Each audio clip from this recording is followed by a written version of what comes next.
За юу цаанда манайхаа таад мань арай илгийн явдалтай ээлжин зочд буудлаа дуусгацсан гэд гутраад явж байгаа юм шиг зү. Тэгвэл өнөөдөр таадтай ээлжин зочд буудлын зурлыг үргэлжлүүлэх Белград зочд буудлын киног ярьж өгөхөөр бэлтгэлээ. Белград зочд буудлын өмнөх Софиягаас болж иргэн сервер рүүгээ буцсан Пашигийн адал явдлын тухай өгүүлдэг ба Паша маань тэгээд нутагтаа очиод хүсэлтэйсэн ад жаргалаа болж чадах болов яах вэ? Тэрийг бичлэгээ дуусгахад нь олж үзэж мэдээрэй. Уг кинон дээр маань ээлжин зочд буудлын манай гол дүрүүд болох Даша Пашагаас гадна өөр олон шин дүрүүд нэмэгдсэн ба үйл явдал гэж жинхэнэ холион бантан илгийн юмнуудаар дүүрэн кино гэж байгаа. Тийм болохоор хэдүүлээ одоо шууд кинонд орцгоё. Нэрээ та админ киног эхлүүлэхээс өмнө манай сувгийг дэмжиж лайк болон subscribe дарахаа бүү мартуузай. Тэгж байж бид дараагийн илүү сонирхолтой бичлэгүүдэд та бүхэндээ хүргэн шүү дээ. Өнөөдрийн дугаарт 1 минутын кино аппликейшн хамтран ажиллаж байна. 1 минутын хугацаа чамд юу авчрах вэ? Энэ хугацаанд нэг киноны мэдрэмж авчиж чаднаа. 1 минут кино аппликейшн бол завгүй амьдрал зориулсан богино киноны шинэ үе юм. Ердөө 1 минутанд үйл явдалд нь автаж уйдах завгүй өнгөрнө. Хүссэн үедээ хүссэн төрлөө сонгоод ганц минутанд асар сонирхолтой шинэ түүхийг яриулаарай. Яг одоо Play Store болон App Store-оос 1 минут кино гэж хайгаад аппликейшнаа татаад үзээрэй. Яг одоо эхлүүл. Танд 1 минут хангалттай.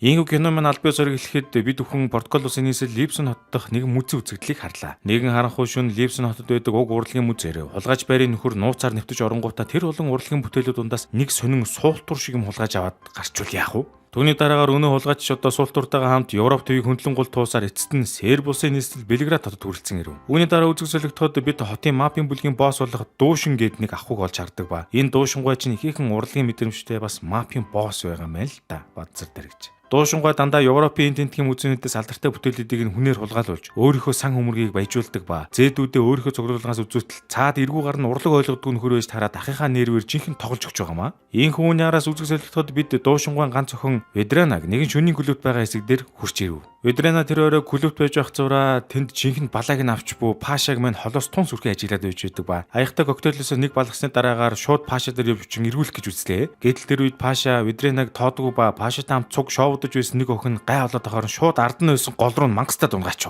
Муухай хэрцгий те. Түүний дараа Пашач Ведрана дээр очиж нэрийг нь асуунгуудаа намайг эрэгтэйчүүдийн ойл түлээж вэ? Би удахгүй араас нь яваад очино гэж хэлэнгүүтээ Ведранаг шууд хамт явж байсан хоёр охинтой цуг мөрөөд наачлаа. Бас л шир гарал та. За тэгж Пашач одоо Ведранаг мөрөөд явж явах зур Дуушингойч музейгээс авчруулсан ахин нэг урлагийн бүтээл болох киноны ихэнд гарч ирсэн сонин суултур шиг юм а хотын усан зогсоолоос олон сая евро төлөн байж аваад зогсож байдаг ба тэр үеэр нөгөө төмс түнч олон юм яриад ахынхаа уурыг хүргээстэй. Түүний дараа Дуушингойч одоо машиндаа суугаад буцах гэтэл нөгөө салгасан зэд үн бүр мангар удаан машин авчирсан болохоор явж өгдөг наасан. Ийхүү Дуушингойч одоо зам дээр явах гэж илэглэж байх зур Паша араас нь машинтайгаа хурдтай явж байгаад мөрөгчдөг ба Пашатай хамт цуг явж исэн нэг бүсгүй урагшаа шидэгдэнгүүтээ Дуушингой машин дээр нь унаж унаад бүр алж өглөө бүгддэггүй нэрээ.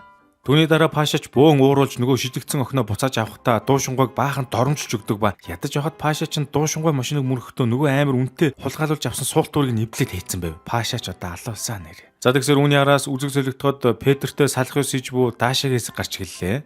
Ээлэн зочдуудын төгсгөлд манай хоёр гэрлээд амар сайхантай жаргаа сайхан амьдарч байтал нэгэн өдөр Петер Даашаг хаяад холын хол газар руу явахаар болсон байв.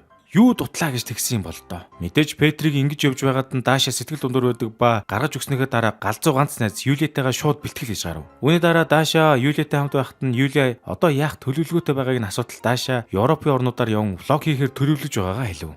Тэгт нь Юлия чи нэг мөсөн Пашагийнхаар нэг дайраад харуул зүгээр юм биш үү гэж мэгээд хурган Даашаг явуулаас те. За энэ үеэр Сербид өглөө болж байдаг ба Пашач өчигдрийнхөө хүн шовдлын дараагаар юу ч улаан хүн шиг зүг зүгээр босоод явж байдаг нас. Бараг судцаар нь арх урсаад байгаа юм биш үү те. Үүний араас Пашач одоо Эли эгчийг нь авч өгсөн Белград зочд буудал дээр хурж ирдэг ба тэгж салгалж явж байхдаа Дуушин ахтай дайрлаж байгаамаа. Ингээд Пашач Дуушин ахтай уулзтал ах хуч өчигдөр хагалж хайсан суултуурынхаа нөхөн төлбөрт 3 сая евро нэгж гарахаар нь Пашач юу ганцхан жорлонгийн төлөө 3 сая гэж юу гэд бараг харангаа алдаж хуцаа гэд хэлтэл Дуушин ахч Пашаг тамлахаар шууд буудлаас нь чирээд авч явж байгаамаа. Бүр нэг өрөмний өчиг зөөрөж чаддгүй шүү дээ. Тэгсээр үүний дараа үзэг солигдоход Дуушингойч Пашаг яг ходог чихэж алах гэж байхад л ганц охин Ведранаа орж ирээд Пашаг харангуудаа сүйд боллоо. Тэгтэл түүний араас Дуушингойч Пашаг шууд охинтойгоо хүчээр гэрлүүлэхээр болчдөг ба үгүй бол алан талан дээрээ тулж байгаамаа.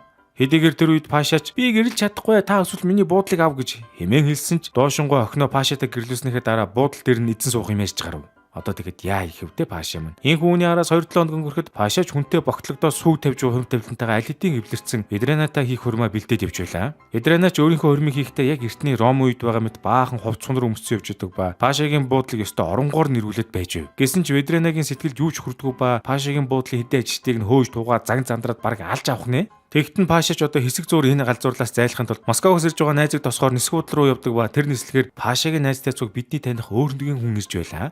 Тэр бол Даша байв. Үүний араас үзэг солигдоход Дашач Европын аяллаа Сербусаас эхлүүлдэг ба дөнгөж буумагцаал өөрийг нь тосох ёстойгоос өөр хүний машин суугаад жаахан барцтай аялаа эхлүүлдэг наасан. Тэр зур Пашач одоо Москвагаас ирсэн өөрийн найз Иваныг буудлаас тосон аваад эргэн буудалтай хүрээд иртэл Ведранач одоо Пашагийн буудлын нэг ажилтныг эхлээд ташуурдаж байсан сүултээ боож могод бүр алж өгч ивэл яах вэ? Хайрах юм гэж. За тэр хооронд Дашач одоо эхэндээ буруу машиндаа сууснаа мэдээгүй явж байсан сүултээ олж мэтэд буугтал цаад авч явсан Серб нөхөрнж манай Дашаагаас айгүй их мөнгө нэглээ. Тэгэхээр нь Дашач би цагтаа дуудлаа шүү гэтэл цаад нөхөр нь айгаад Дашааг буулгасан ч тэл шиг наваа зүхтаачдаг ба Дашач өнөө нөхрийн ойноос хөөгдгүүж явахдаа шууд гудамжинд Пашатай мөргөлдөд унчвал яах вэ? Бараг нөгөө заяаны осуу зам дээр гэдэг чинь болоод байгаа юм шүү дээ. За ингэж манай хоёр ч одоо ээлэн зочд буудлаас хойш анхудаа бие биетэйгээ санаанд өгөөр тааралдаг ба Пашач Дашаагаа арчаад баярлаа сүү дээ. Үүний дараа Даша маань Пашад тэшээ алдсан энэ төргээд хамаг паянга ярьж хаад манууч одоо шууд Дашад өрөө гаргаж өглөө. Ийхүү Паша Даша хоёр буудлын дээр ирэхэд Ведрана тэр хоёрыг харчаад муухай хардаж байдаг ба Пашач өөрийгөө Ведранатай гэрлэх гэж байгаа талаараа юу ч дуулахсангүй. Тэрний оронд нь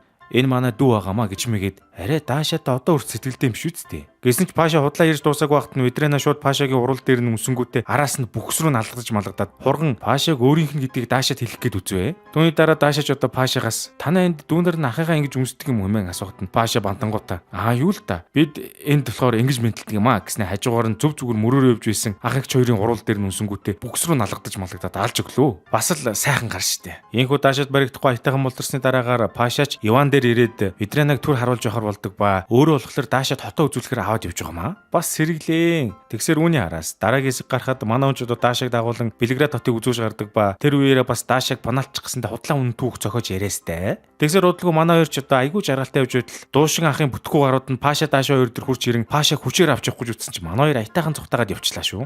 Ингэж бөөн хөөцтөн болсон дараагаар манай хоёрч гүйсээр нэгэн гудамжинд хүрээд иртэл тэр гудамжин дээр нь Дашагийн зургийг үл яах вэ? Тэгсэн Паша энэхүү гудамжинд Дашагийн зургийг зурулсан байдаг бөгөөд сэтгэлдээ одоо хүртэл санаж явдаг болохоор тэгсэн юм уу хаашийн. Ингээд Пашач Дашатай хийж буй аяллаа дуусгасны дараагаар түүнийг буудлынхаа хамгийн тансаг өрөөнд оруулж нэмээд оройн болзоонд өрдөг ба болзоондоо зориулан Дашад шин Даашин центр авч өгöd байгаамаа. Мөнгөтэй хүмүүс ч өөрлөлтөө. Гэсэн ч Паша энэхүү жаргалтай явж байтал гинт дуушин ахтай дайралтад өдөр өөрийнх нь хүмүүсээс цухтааж явсан гэд толгоогоо хэрэглэн галдваа. Тэгтэн Пашач гяс сэргэлэнгүүтээ дуушин ахаа. Надтай хамт явсан тэр эмэгтэй бол их баян хөрөнгө оруулагчийн минь эхнэр юм аа. Тийм болохоор би түүнээр буудалтай хөрөнгө оруулж Ведранатай хоёрыг сайхан амьдруулах гэсэн юм гэж мэгд өөрийгөө янзын аваад гарчих юм аа нэрээ. За ингээд дараагийн хэсэг гарахад Паша маань ярьсан ёсоор Даша дээр очих гэсэн ч дуушин ах хитэн гарууд нь манай хүнийг өрөөнөөс нь гаргасангүй. Тэгэхээр нь Паша буудлынхаа ресепшн рүү залгаснаа намайг авах хэрэгтэй байна энэ төр гээд тэгтэл буудлын ресепшнч одоо Пашагаас ингэж асууж байгаа. Хартай нөхөр нөө эсвэл тадрын байцаагч нү гэж асуулаа. Буудлаараа нийлж байгаа дандаа Пашаг авардаг юм уу хаашийн. Үүний дараагаар Пашагийн буудлын хитэн ажилчид нь бөөндөг гүйлцээр яг Пашагийн өрөөний гадаа мангар том хийлдэг гуц дэлгэж өгөхөд Пашач шууд өрөөнийхөө тагтан дээрээс гуц руу өсөж бууж Дашатай их болзооргоо яарвчлан явлаа шүү. Тэгсэр удалгүй Паша маань ч Дашатай уулзаад явж байтал өсгийтэй гутлаа өмссөн биш чулуун замаар явж чаддгүй ба Пашач шууд Дашаг тэрч аваад явдаг наасан. Яа игээд байгаа юм би. Тэгсэр удалгүй манай хоёр ч захиалсан ширэн дээр хурж ирэхэд Паша хажууд нь тоглож байсан гудамжны хөгжимчнийг дуудаж 500 евро өгснөө хамт дуулж муулаад Дашаг өстэй мэрэгжлийн өндөр түвшинд панаалтж өгч байгаа юм чинь. Нэрэ Пашад бол одоо юу л вэ туршлага байна л да. Ийхүү Пашаш нөгөө гудамжиндаа бөөн концерт тоосны дараагаар эргэн буудлын дээр хурж ирдэг ба Дашаг өрөөндөө оруулангуудаа өөрийнхөө орж ирэхдээ Дашагийн камерыг нөхөө мартсан байгаагаа анзаарав. Тэгж Пашаш Дашагийн камерыг буцааж өгөхөөр явж байхдаа камер дээр нээсэн Петр Даша хоёрын зургуудыг үзэж өгдөг ба араас нь бүр эм ороод жоох шиг. Чи чинь өөрөө л яг бүтэх гэж байхад нь эргүүтээд алж хайсан шүү дээ Паша минь. Одоо тэгээ тавилын юм да. Тэнгүү маргааш өглөө болоход Пашаж ахин Дашатай хамт цуг гараад явж байтал дуушин ахч хоёр бүтэхгүй гараа явуулаад Пашаг хулгайлах гэж үзлээ. Гэсэн чинь нуудаа Даша маань каратегийн мастер болохоор дуушин ахыг хоёр бүтэхгүй гартаа хэмх хөндөж аянгуудаа Пашатай цуг машин цугаад зүгтаа явчлаа. Үүний дараа Паша руу дуушин ах залгаж миний хүргэн буцаа дээр аав нь чамд гар хөрөхгүй. Харин чамтай яваадсэн тэр хүүхэн бол дууссан. Тэр намайг болон миний гэр бүлийг зодож доромжилсан эмэн Дашаг маань алан тал нь боллоо. Тэгэхээр нь Пашач Дашаг аврахын тулд Белград хотоос бүр цаана байдаг өөрийнхөө төрсөн тосгон руу гол дамжин бөөн дуу хууруулсаар яваад өглөө шүү. Ингээд үүний дараа үзэг солигдож Пашач тосгон дээрээ буцан иртэл Пашагийн тосгоны нэг бацаа нь манай хүний урдаас буу гаргаж ирээд яг дээрэмдэх гэж байгаа юм шиг угтаж авч байгаад бас тоглоомтой нөхрүүд идэх ч нэрээ. Ийхүү Пашач нөгөө бацаандаа төрсөн өдрийн бэлэг гэд мангар үнэтэй цагаа өгтөл өнөө бацаа чинь тосгоноор нэг орилж чарлж гүгээд Паша ахыгаа иргэн гэртээ ирснийг нь үнэн сүр дүүлэнтэй зарлж байгаа маа. Ингиж тосгоныхон ч одоо Пашаг иргэн ирснийг нь дуулаад бас л сүр дүүлэнтэй огтож авдаг ба Паша маань гэр орондоо бол хурган нэр хүндтэй юм аа бас. Гэхдээ Паша муу шаар чин Дашатай хормоо ихээр ирсэн гэж мэгээ сайхан өглөөж өгдөг ба хөөхий Даша сервилд мэдхгүй болохоор манай хүнийг ямар санаатай байгааг нь ойлгосонгүй. Ингиж Паша маань Дашаага тосгоныхонтой үлдээгээд явсан хойгуур тосгоныхон ч шинэ бэрээ маш сайн харж шинж аваад бөөндөө яасан туранхай юм бэ энтер гэж мэгээд жаахан голох тишээгээ болоо явчлаа шүү. За тэгж байтал яг тэр үеэр Даша ч одоо тосгоныхон бүсгүүчүүдийн нэг нь өөрийнх нь хулгай далцсан тээшэнд байсан хувцсыг нөмссөн байхыг харангуйта буцааж авах гэтэл нөгөө Дашааг маань холигдсон серв гар чин Пашагийн тосгоны хүн байж таарваа. Тэгж өст хүн үлийн даван дээр ихчээр эцэст Дашатай иргэн таарж байгаа маа. Ийхүү Дашач нөгөө дуракыг олж харангуйта араас нь шууд хөөж гардаг ба өнөө холихны сервч зүхтаагаад явж байтал эхнэртэйгээ таарлаад наачлаа. Тэгтэл яг энэ үед холихны серби эхнэр нь нөхрөө Дашатай хардж гардаг ба шууд манай хоёр руу сүх бариад дайраад байл яах вэ? Ёо яах тэр юм аа. Энэ хооронд Паша хараагүй болсон өөдөг уулзаж явж байдаг ба Пашагийн өвөгийн зүрх нь ойр үед өвдөж өмдөж ерөн жаахан таар байгаа болтой шүү хөрхий. Тийм болохоор Пашагийн өвөн ч одоо ачуугаа харчаад гөөм их баярлдаг ба бүр хормоо их гэж байгаа гэдгийг сонсоод ёстой дэнч хотод л найр ихээр болж байгаа юм чинь. Тэгтэл яг энэ үеэр Дашич нөгөө холихны серби эхнэрт нь хөөгдөд ороод ирдэг ба Пашач Дашагийн урдуур орон хамгааснаар алуулхаасаа аврагдав.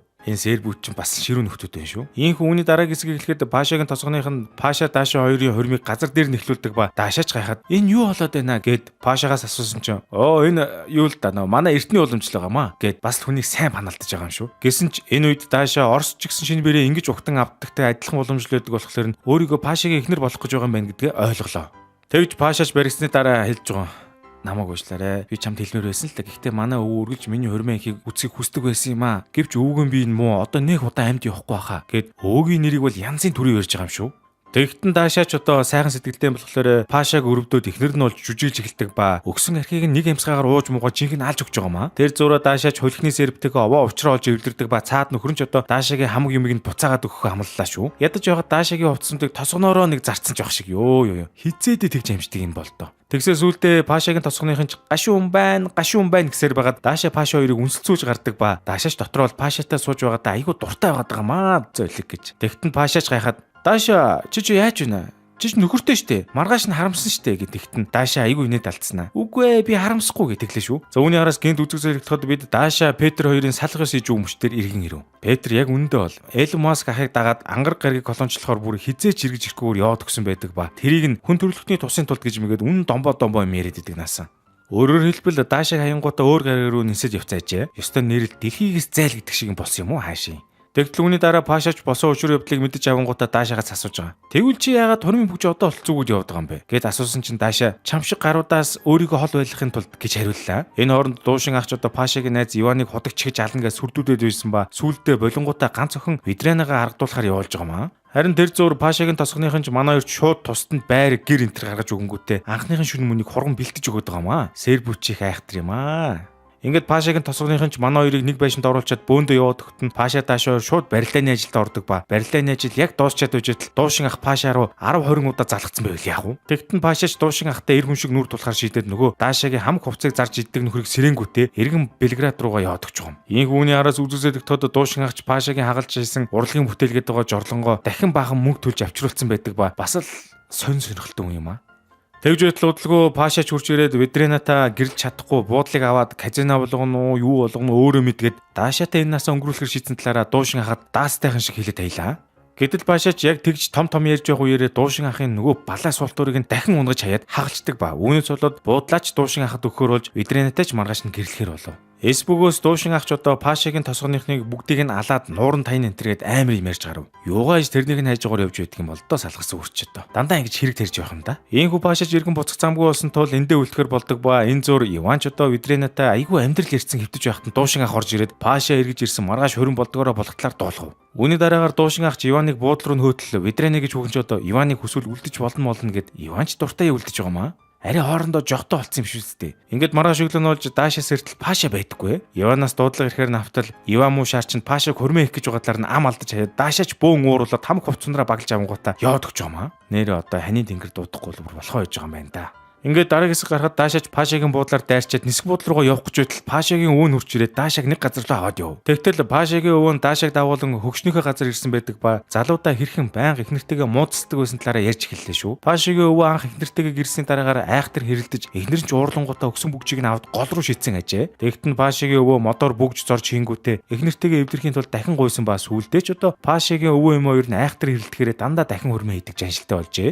Тэгсээр удалгүй ертөнцийн зам ёсны дагуу Пашагийн имиж бурхан болсон ба Пашагийн өвөөчдөө залуу насныхын тэр үеийг ахин дурсахын тулд Пашааг эхнэртэй болгохыг маш ихээр хүсэж байгаа ажээ. Үүний дараа Пашагийн өвөө хэлж байгаа. Пашатайгаа эргэн эвлэрээ миний охин. Бүхнийг дахин ихлүүлэх боломж байгаа дээр нь хий. Хэмээн хэлдэг ба таашаач Пашагийн өвөөгийн хэлсний дагуу Пашааг уучилж хүчээр хийх гэж байгаа хурмаас нь аврахаар болов.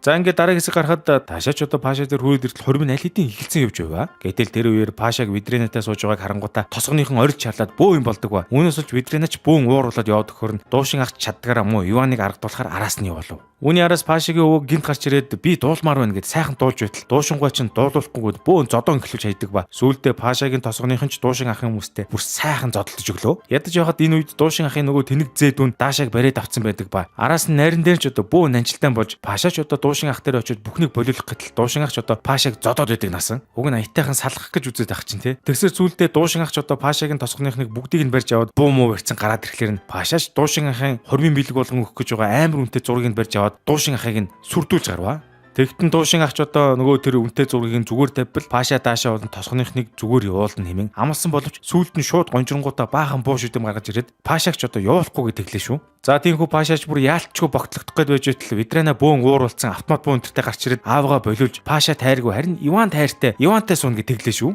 Өө айхтар гэж яг жохтой болцсон гэж мэдээд байсан юм аа. Гэхдээ тэгтэн дуушин ахч одоо охиныхоо базаанд орж Ивантай суухыг зөвшөөрдөг ба шууд Иваныг тэрч аваад хүргэнэ болгоод тавлаа шүү. Айхтар аавал да. За энэ киноны төгсгөл хэсэг төгөж ирэхэд Пашаач Иванаас очиод чи Видренатай суухад итгэлтэй байна уу гэд тэгтэл Иван өдөс нь өө зүгээр мань чинь Москвад амар их өртөө. Хэрв энд байвал дуушин ахын хамгаалтанд байна гэж мэгэд бүр алж өглөө. Харин нөгөө талд Видрена болохоор Ивантай хамт Москва руу нүх талаараа яриад идэг наасан. Йоо хадам аавч одоо хүргнийхээ үрийг дарж байгаа хөө тий. За нөгөө талд Даша Паша хоёрын хувьд болохоор эцэст нэг юм 3 үйлрэл нэг бүрэн хэмжээний кино дамжин явсны дараагаар эцэст нь гэрэлдэг ба тоцгондоо буцан ирж хурмаа янзын хийж гарлаа шүү. Ингээд Паша Даша хоёрын хуримжааг аятайхан болж байтал Пашагийн нөгөө нас орсон эмээ амт цэрүүн гараад ирдэг ба Пашагийн өвөч хоёр хүүхдээ нийлүүлэх гэсэнтэй сайхан худлаа ирсэн байж таарлаа шүү.